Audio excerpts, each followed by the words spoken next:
Behind the idea is that we can promote the ideas of A.S. Neil, that we can offer to today's education this historic fact that Summerhill works and that these ideas work. I mean, we've tried them and tested them for 80 years, so it's no longer the new experiment. This is actually the model school that shows how it works.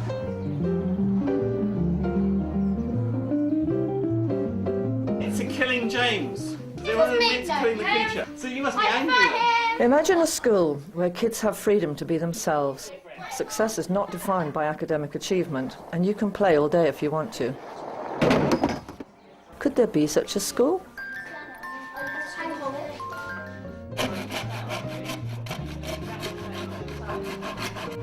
My father, A.S. Neil, created Summerhill in 1921. It's possibly the most famous school in the world.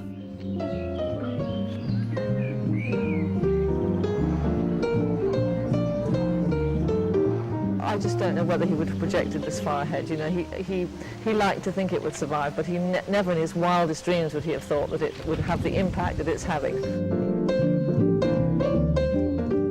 He was a bit of an old pessimist, really, my dad, and he would talk about, you know, when I'm dead and gone, Summerhill will be closed, and someone will someday say, oh yeah, there was this good chap called Mr. Meal who had a school called Summerhill or something like that.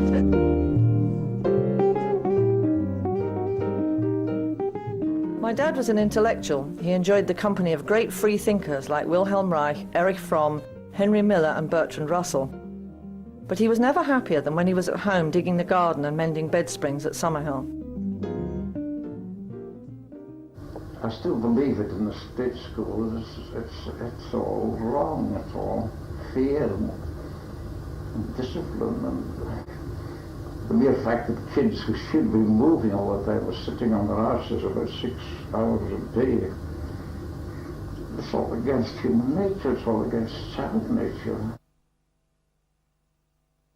There's no doubt that the beginning of his remarkable approach to education grew from the stark experiences he had as a student and teacher at this stern little school in Kingsmere, Scotland.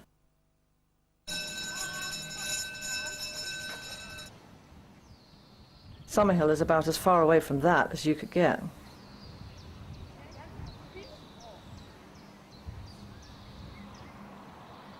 It's such a basic wrong that was being done, and he saw it, and I'm amazed that no one else did this, you know, did the same thing, because it was there staring everyone in the face, and he did it. Neil's radical philosophy became famous through a series of international bestsellers and still continues to inspire generations of teachers, parents and children.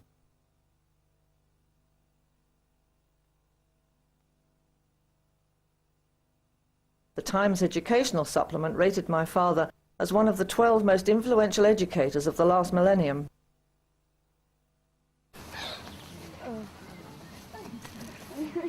It's the only school in the world where people cry at end of term, and beginning of term people beg their parents to be allowed to come a week early. You know, I don't know of many schools where, for example, I mean, 2 years ago now in the summer there was a conference here, the IDEC conference, sort of on free schooling and democratic education, and I'm begging my mum to be able to come to the conference, partly because I was interested, and partly also because I could be here for a bit of extra time in the holiday, you know, and it was great because some of the other kids came as well. We took part, and we took part in talks and discussions and things like that, and told other people about the school. But also, I was able to come back and sort of see my second home, sort of thing. Morning. Hi there. Very tired. Sleep. Hi, hello. Nice to see you.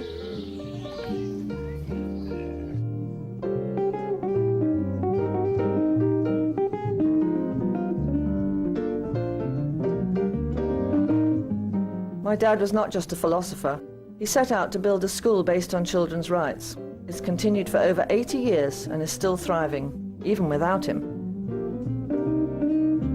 120 chairs, yeah. And then there's 120 times 4. Mm-hmm. Yeah, good. Mm-hmm. So you've added those two together. What about these guys? Oh yeah. There's 600. I think it's easier to be a good teacher here than it is in a state school. I think, but it's easy. To be a good teacher here, you can be yourself, which I don't think you can be in a state school. In a state school, you've got to wear a mask of authority, and you've got to control. And here, you don't have any of that. So here, here you can just be yourself, relax, and be a good teacher at the same time, which makes it a lot easier. We advertise for our teachers, and we get a mixture. We get people who are disillusioned with mainstream, and we get people who have come straight from college who don't want to go into mainstream. They've done their training and they don't actually want to go into a system where they are fundamentally policemen. So you must be angry then. The class sizes here are fairly small. I mean, about 7 or 8 in class 2 where I teach.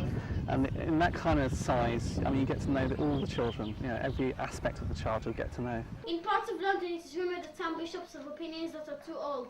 The wealthy patrons are dissatisfied with the bishop's sermons. Where? In here it says... paper. She blew in the paper.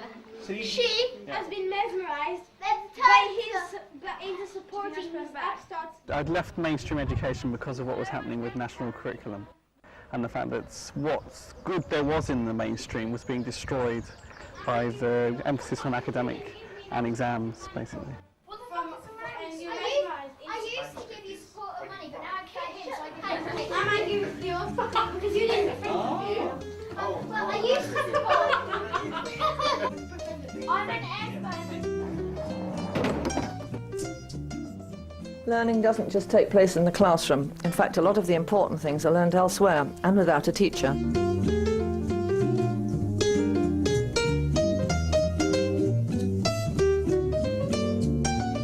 Of course, all kids want to just go outside, play football, do anything like that. But when you think, hang on, what am I missing?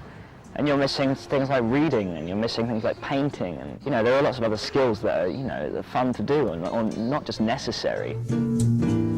Like reading and writing is fun. It's not just you sit in a classroom and do that all day, which is what it is in a state school.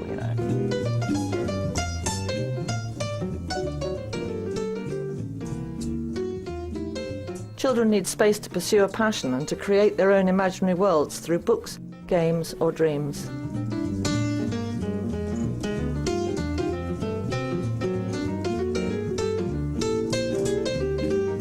Pupils free from compulsion are able to make choices about lessons, maintain their interest and motivation, and go on to become lifelong learners.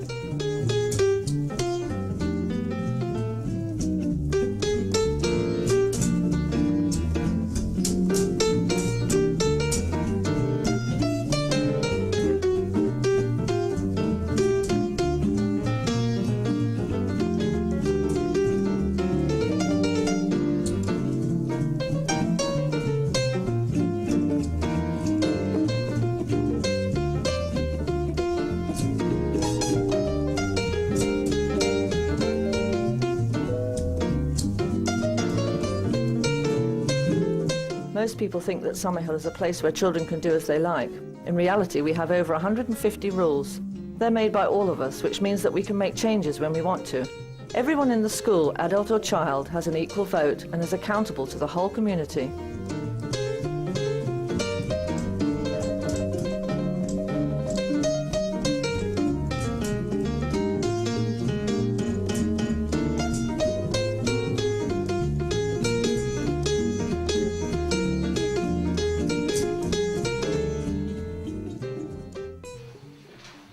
Natasha. You can raise any issue you want at school meetings. Pupils and teachers have equal status, and we all call each other by our first names. The adults, as well as the children, can have cases brought against them. The meetings deal with everyday issues, as well as occasional moments of unhappiness or anger. Causes a lot of disruption. Val? Yeah. Perhaps boardrooms, parliaments and the UN could learn something from these meetings at the oldest children's democracy in the world.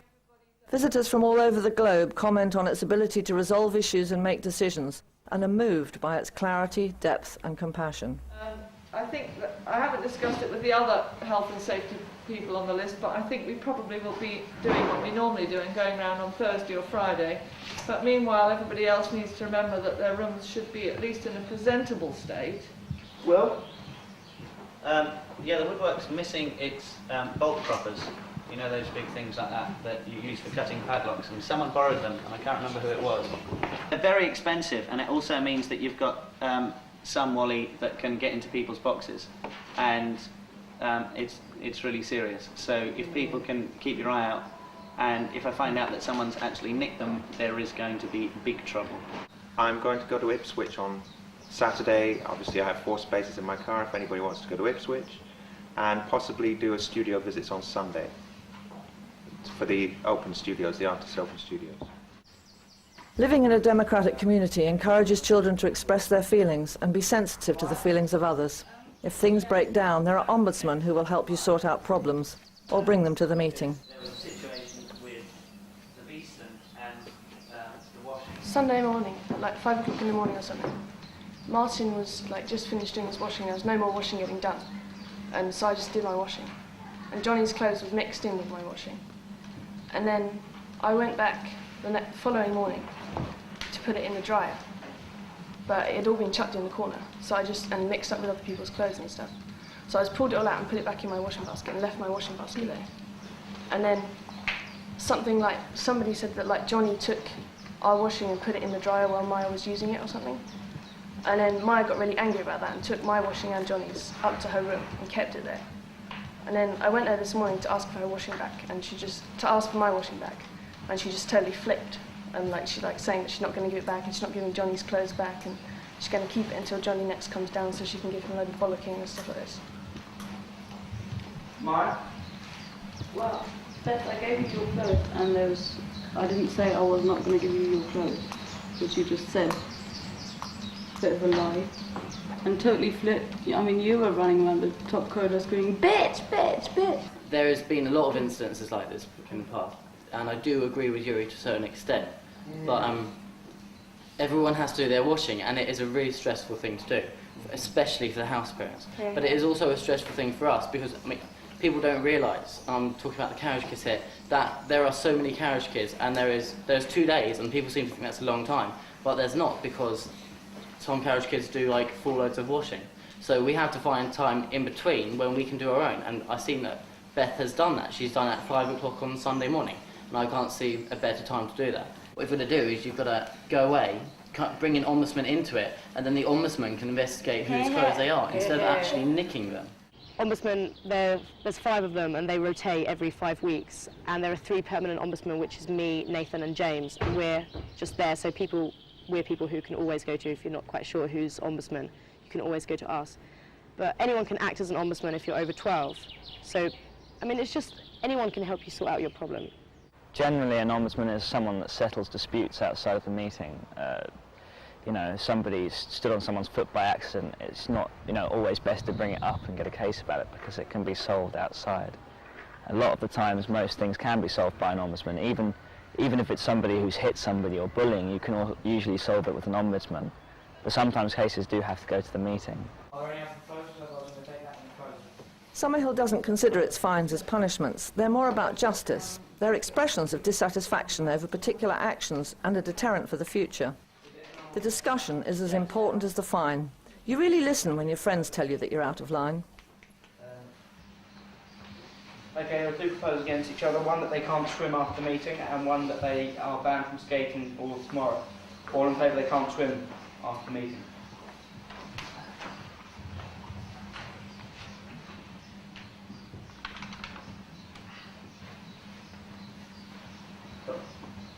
All in favour they're banned from skating tomorrow.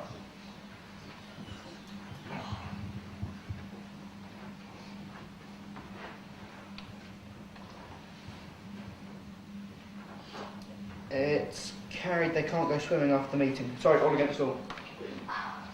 They can't swim after the meeting. Business closed.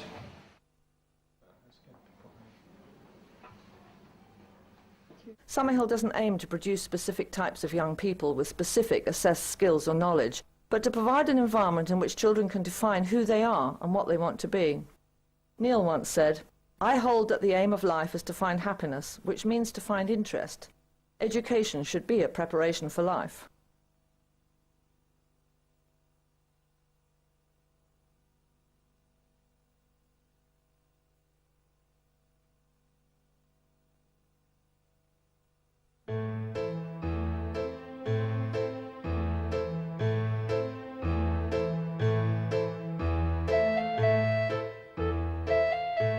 The Summerhill graffiti wall is the only place you can write on walls. If you write anywhere else, you can get fined as well as having to clean it off.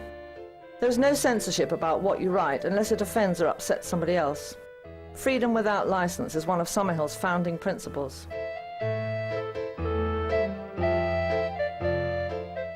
Other signs, of course, reflect a more serious side of school life. Exams. Most pupils choose to take them.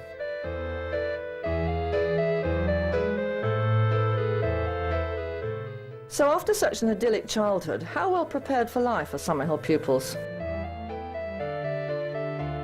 Many have gone into the arts.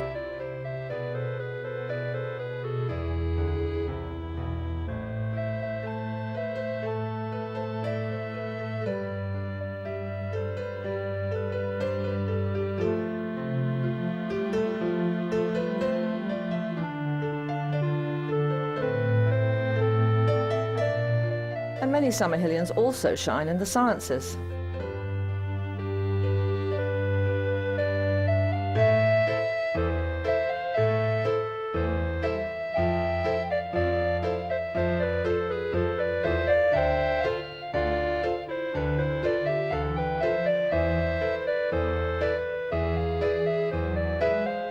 In fact, over the generations, Summerhill's produced people in just about every kind of occupation.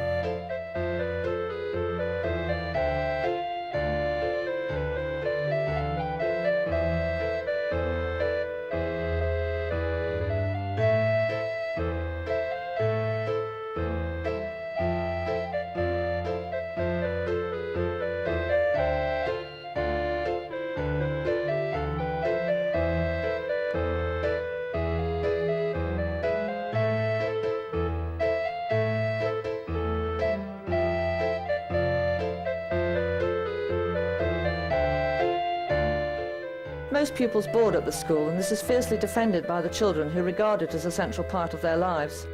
Being away from parents is a chance to grow into the person you want to be without constant reference to parental expectations. It's an enrichment of family life, something extra that you can't get at home. We're not like a school, it feels almost like a family because we all live together and we all help each other out. We've established the A.S. Neil Summerhill Trust to provide bursaries so that children from all backgrounds can have the opportunity of experiencing Summerhill and to fund the sharing of its unique knowledge and experiences with others around the world.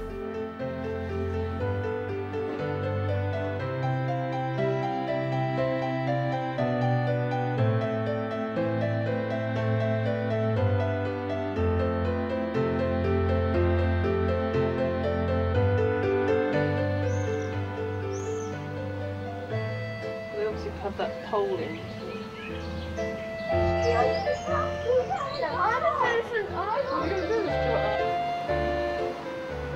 I think what's interesting about the education system is that over the last 80 years that Summerhill's been here, the education system has become very, at one point it's been very free and easy, another point there's been really strict discipline, there's been all sorts of different educational theories coming and going, and Summerhill's about the only school that's actually stayed the same for 80 years, which is proof that it was way ahead of its time. In 2000, Summerhill clashed with government school inspectors, and as a result, the Department of Education issued a complaint against us. They said we were failing the children and made demands that would change the whole philosophy of the school. After a successful legal fight at London's High Court, Summerhillians celebrated their victory. In an agreement, we won the right for different inspection criteria because Summerhill's such a unique school. But it was really a victory for all British schools. It showed that diversity in education is acceptable and that children can make a valuable contribution to the inspection process. Geoffrey Robertson QC, world-renowned human rights barrister and judge, in his defence speech of Summerhill at the Royal Courts of Justice, summed it up. Neil's system has had a profound effect on human rights law as it affects children. It pioneered the idea, which is fundamental to Summerhill, that children have rights, that they're not owned by parents or teachers, that it's a crime to assault them physically, and a serious mistake to force them to act against their will, except out of consideration for others. These tenets were seen as absolutely revolutionary in the 1920s. They were described as anarchic. They are now to be found in the 1989 Convention on the Rights of the Child, ratified by 189 nations.